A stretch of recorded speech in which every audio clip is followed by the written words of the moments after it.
Every flight begins with a fall. By SilentTeyz. Chapter 4. The Syndicate. Summary. The Syndicate. It sounds so Technoblade that it makes Tommy want to throw up. Techno is a pussy, and that's a known fact. But he proves it only further by creating an entire anarchist organization dedicated to destroying the governments. Seriously, what the fuck is wrong with that guy?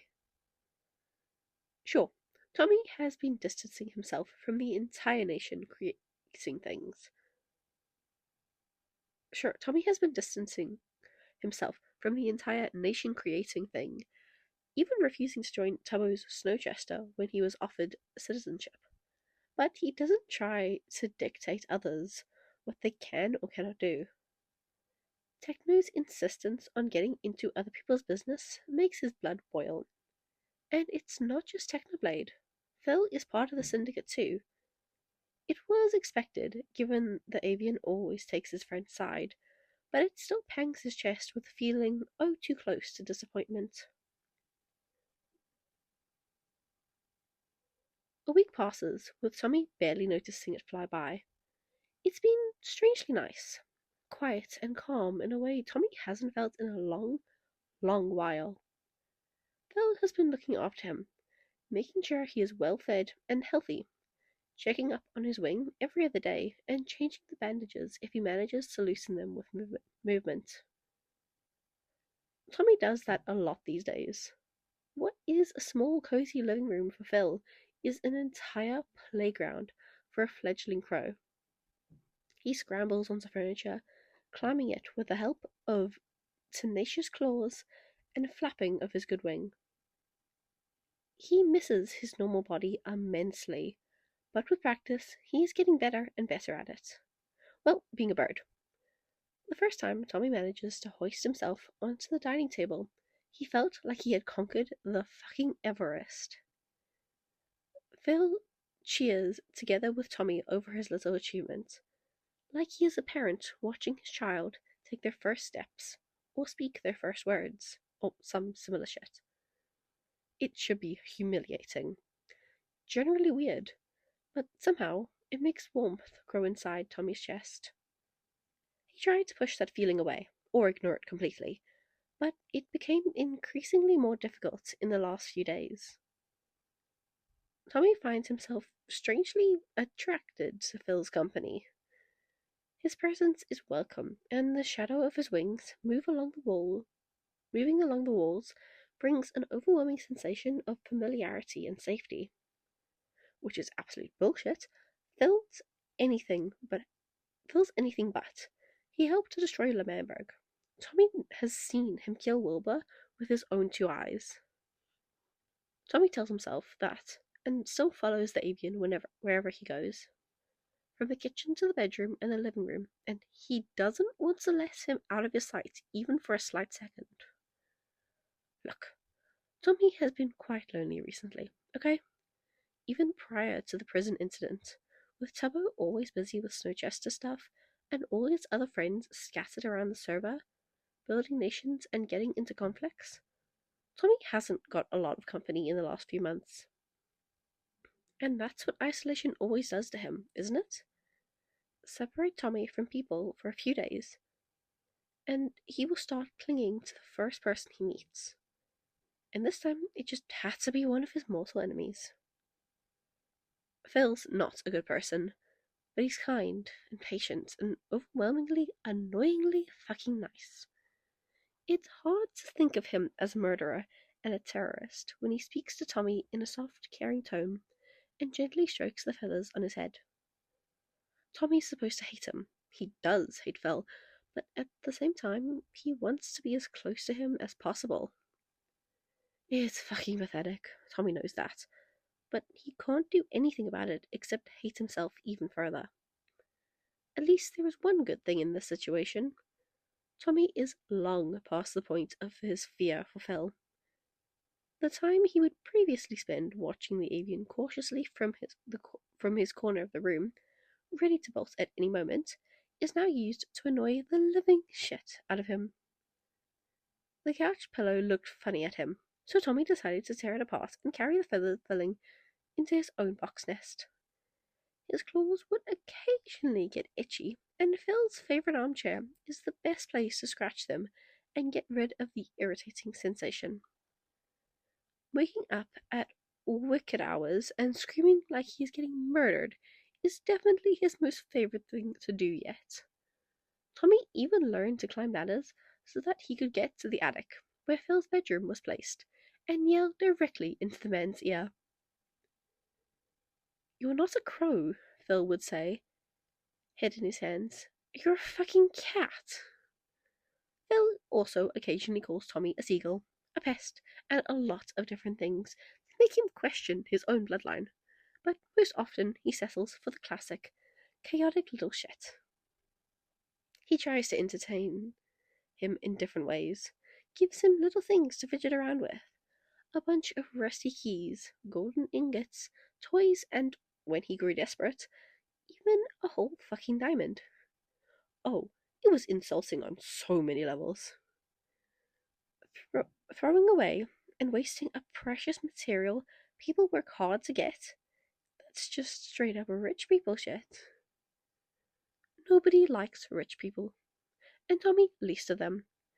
Phil should have seen it coming, he thinks, when the man walked into the room to him holding the precious gem right above the kitchen sink. "Don't you dare," Phil freezes in the doorway. "You try that, and I—" Whoops.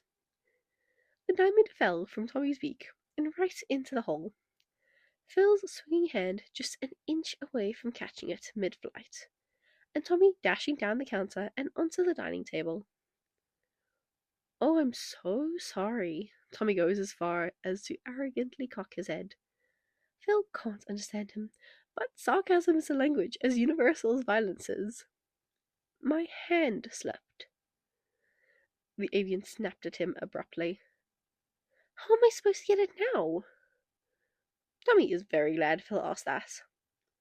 "Phil's on Minecraft," he announces, hopping around the table happily. "He's a plumber. He's the best plumber I've ever met." Human or not, Tommy has a talent for getting on other people's nerves. He makes a series of clicking sounds in his throat, the closest to laughter as he can get to. Phil runs a hand down his face and sighs. "You're doing this on purpose." He sounds defeated and impressed at the same time. Out of spite, like a spoiled toddler throwing a tantrum. Phil would have much more fun time with a toddler, really, because by bringing Tommy into his own house, he had doomed himself to be tormented by the most chaotic and annoying creature in existence. Tommy puffs up his chest proudly and nods without thinking, and Phil blinks at him, slightly surprised. Oh shit. Birds don't blink. Birds are not supposed to understand human speech at all. Tommy rushes to nod again, and now he's frantically shaking his head up and down as if he's having a stroke. Or dancing. Or having a stroke while dancing. That would absolutely not work if he was a human. But it does now, as Phil's no longer staring at him and instead shifts closer to the table. He moves one of the chairs to sit down, and Tommy scoots out of his arm's reach and tilts his head when he sees the thoughtful crease of his forehead. "In my very long life, I've never ever seen a crone that's as smart as you are," he says. "You react to speech so well that it sometimes almost feels like I'm talking to another human." Oh, fuck! Tommy almost gets a real stroke right then and there. Has he not been careful enough? Did Phil somehow learn the truth? Phil doesn't hear Tommy's pounding heartbeat, nor does he react to him stiffening in place. One foot frozen in the air, and the claws of the other sinking deeply into a gap between the spruce planks of the table. Instead, he runs a hand down his own face and chuckles. "It's ridiculous, of course," he says. "My imagination is playing tricks on me. I guess that's what happens to a person when his only company are his ever hibernating friend and a murder of crows. Not today, though. Today is going to be slightly different." The wave of relief following Phil's words is so strong that Tommy leaves his last words without any attention. The avian leans slightly forward, extending a hand to pet the feathers on his head. Tommy would usually allow him to, only because it feels unbearably similar to Wilbur fondly stroking his hair. But after the fright Phil gave him, the only acceptable response is violence. Phil yelps when Tommy launches at his hand, claws first. He misses, unfortunately, and hops away to the furthest edge of the table, hissing. Normal people would get angry. A normal person would get angry at Tommy, or annoyed at least. But Phil's a weirdo because he laughs as if Tommy attacking him is something amusing. You're an evil little shit, he announces. Oh, Tommy is going to show him evil. He launches at Phil again, this time grabbing the long sleeves of his shirt with his beak, growling angrily.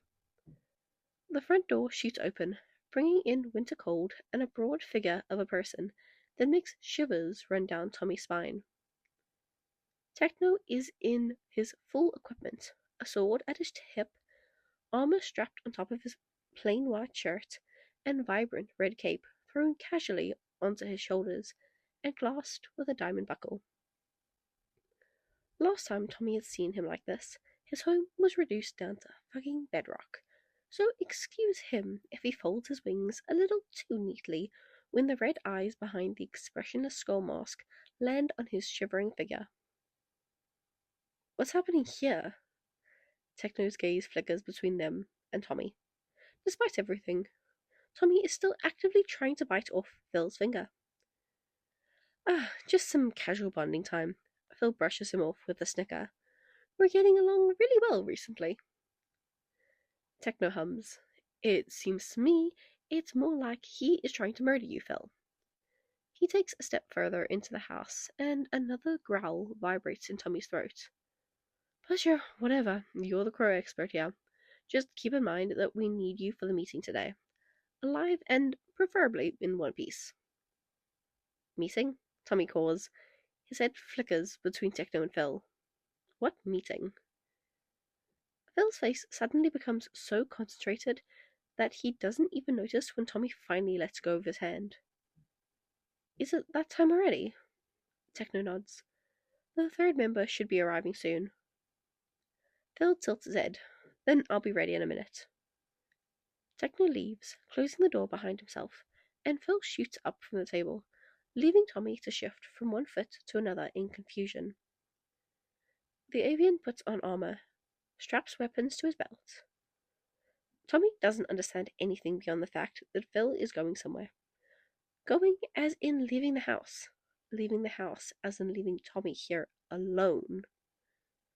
Phil hoists himself up the ladder and disappears in the attic to grab something. When he returns, Tommy is already balancing on a hook by the door, sinking his claws into the avian's cloak and bucket hat. And where do you think you're going? He narrows his eyes. Phil throws one look at his defensive position and disheveled feathers and fucking coos. I've got some business to attend to today. I promise to be back in a few hours. That's actually perfect. How many times this week Tommy has told Phil to fuck off?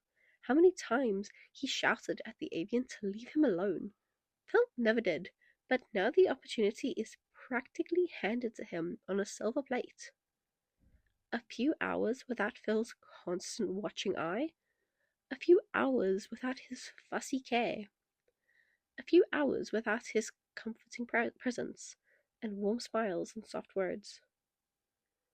Tommy shrinks onto himself and clenches the hook like his life depends on it. Oh, mate, Phil says, you don't want me to leave? Tommy is not clingy, but even thinking of staying in this house, confined and alone, brings anguish and a sinking cold fear. For once, he is grateful for his new body. At least the black feathers are thick and dark enough to hide the blush of embarrassment washing over him. I'm really sorry, Phil's expression melts apologetically. But it's really important, so if you could please let me take my cloak and hat. Phil extends a hand to take him off the hook, and Tommy hops over to not the floor, but Phil's head. What are you doing? The avian chirps, surprised, while Tommy commits war crimes on his hair. His claws get tangled in golden curls, but he manages to rearrange them in a way that resembles a very messy nest. You don't need a hat, he flops down, folding his wings comfortably. When you have me. Tommy can't see Phil's expression from up here.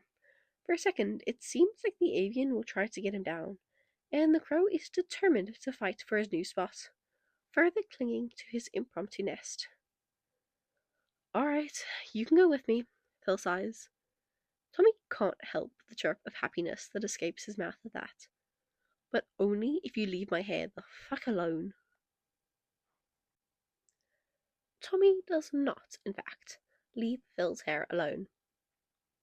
Every sudden movement shoves Tommy harshly, either to the sides, forwards, or backwards, and he has to sink his claws deep into the roots of Phil's short curls, trying not to get launched off his head.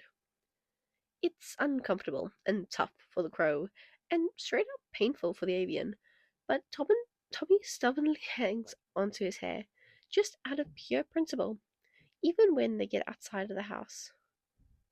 He initially thinks of using this opportunity to try and escape Phil before his appointed release date. It would be hard to slip away now that Techno saw the avian's new headwear, but not completely impossible if he times his movements right. Tommy's curiosity is what probably will lead him to his doom one day. When Techno hands Phil a peculiar-looking book with pompous golden inscription, The Syndicate, Tommy leans forward to read it too. Some words are hard to recognize. Letters look like they're hopping up and down, or twisting in a way that makes it hard to recognize any. It's strange, like really, really strange. Tommy feels like he did all those years ago, the first few weeks of Wilbur teaching him how to read. Oh fuck. Did the respawn glitch somehow gifted him with dyslexia on top of everything else? Or are all crows unable to read? Well, of course they aren't. Crows are birds, after all, and birds are too stupid to learn to read. But Tommy is not a crow. He's a human that has been reading for most parts of his life. He doesn't have much time to muse on that, however, especially after Phil, to his great luck, reads the book out loud, leaving him completely stunned by the contents. The Syndicate. It sounds so Technoblade that it makes Tommy want to throw up. Techno is a pussy, and that's a known fact, but he proves it only further by creating an entire anarchist organization dedicated to destroying governments. Seriously, what the fuck is wrong with this guy? Sure, Tommy has been distancing himself from the entire nation creating thing, even refusing to join Tubbo Snowchester when he was offered citizenship. But he doesn't try to dictate what others can or cannot do. Techno's insistence on getting into other people's business makes his blood boil. And it's not just Technoblade. Phil is a part of the Syndicate too. It was expected, given that the avian always takes his friend's side, but it still pangs his chest with a feeling oh too close to disappointment. What he did not expect at all was for Nikki to show up.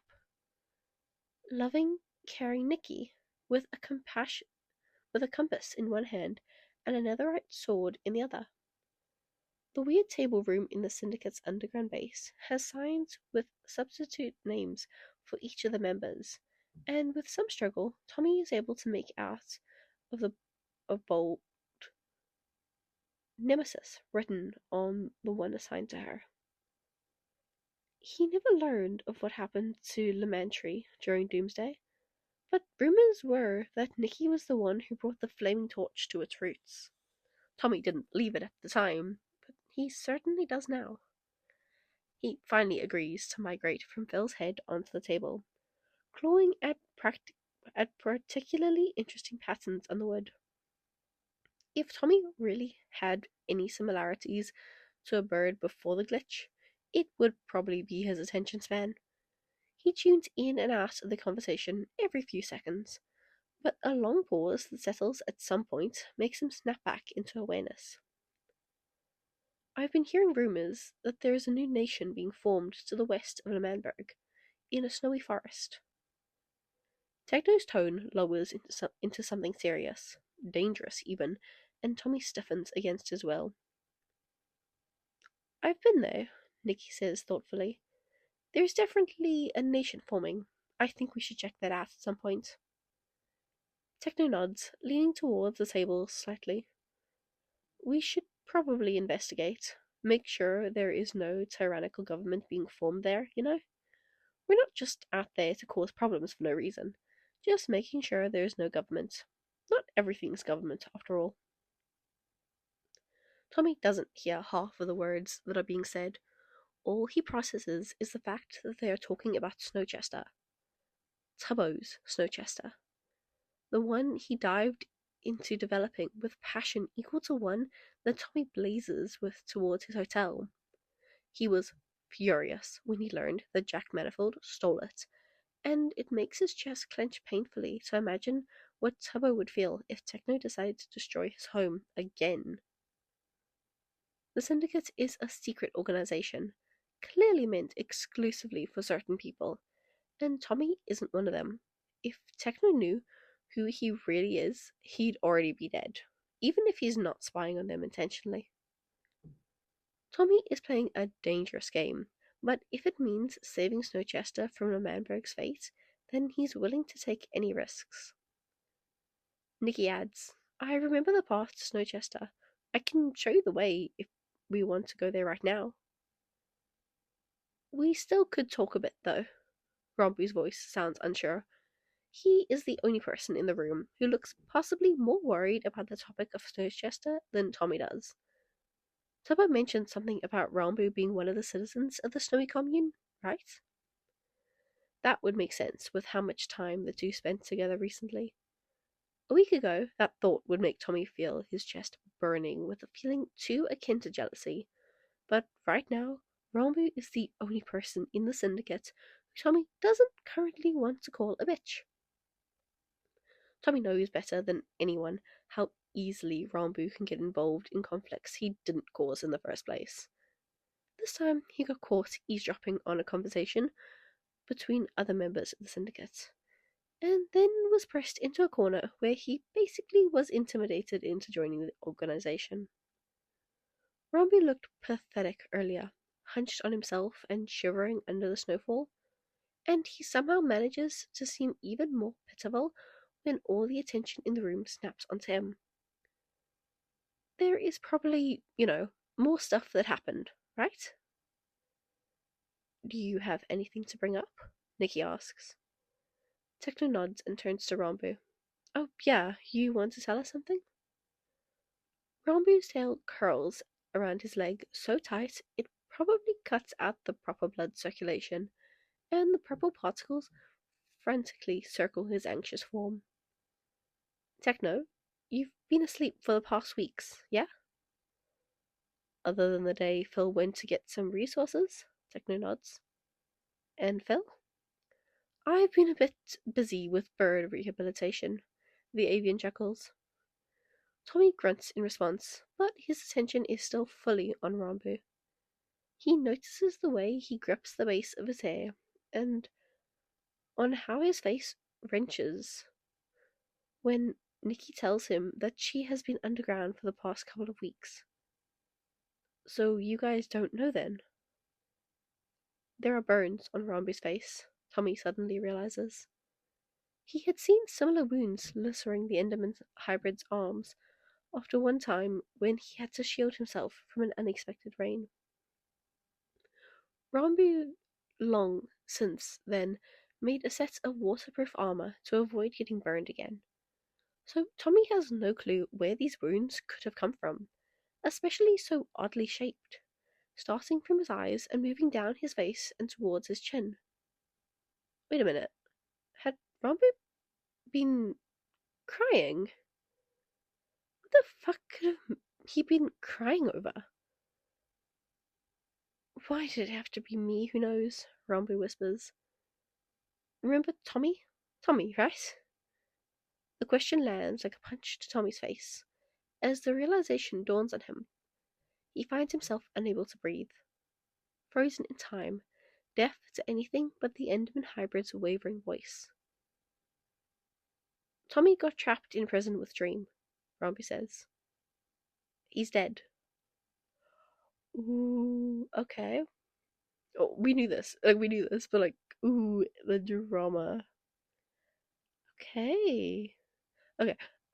Once again, I do not support what's going on with the creators. However, nostalgia hit me, so we're here. God. Okay. Wow. Wow. I like this story. It's good. Some of the words mess me up, and I'm like, wait a second, am I reading that wrong, or is the words wrong? I don't know. The answer is I don't know. It's a weird mix of the two. But gods. Oh, I'm liking this one. The drama. I'm just repeating myself. Anyway, tell me what you guys thought about it in the comments. Tell me what you think is going to happen next with all of them finding out. And I will see you in the next one. Bye bye.